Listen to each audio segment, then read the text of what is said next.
Assalamualaikum warahmatullahi wabarakatuh. Kembali dengan saya Hud Salam dari kelas 3 KPI Winzaizu. Saya akan menyampaikan materi mengenai kesalahan dalam menafsirkan Al-Quran. Dari berbagai sumber yang saya kumpulkan, ada 4 penyebab timbulnya kesalahan penafsiran yang sering ditemukan. Yang pertama, berpaling dari sumber tafsir yang otentik dan sahih. Ibarat sebuah rumah yang tidak dapat berdiri tanpa adanya pondasi yang kuat, disiplin ilmu apapun membutuhkan dasar dan kaidah tersendiri yang harus diperhatikan oleh setiap orang yang bergelut dengan ilmu tersebut.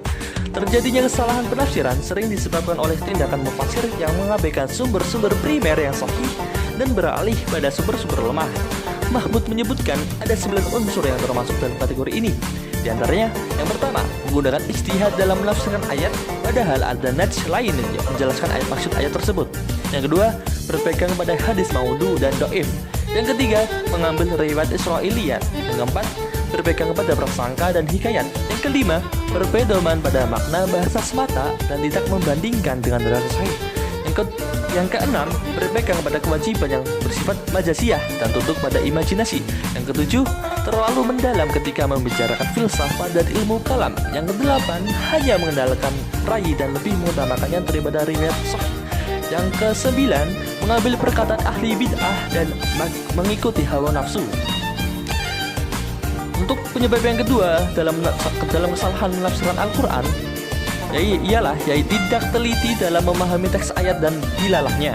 Faktor lain yang dapat menyebabkan kesalahan dalam penafsiran Al-Quran adalah ketidaktelitian mufasir dalam memahami teks dan dilalahnya.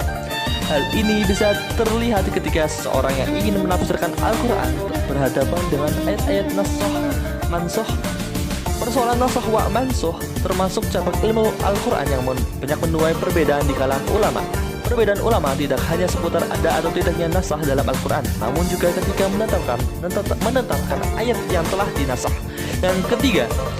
Penyebab yang ketiga, menggunakan nats Al-Quran untuk kepentingan hawa nafsu, fanatisme, mazhab, dan bid'ah.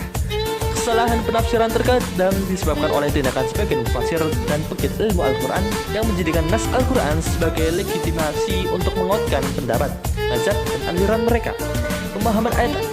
Pemahaman ayat dengan demikian diselaraskan dengan kepentingan mazhab.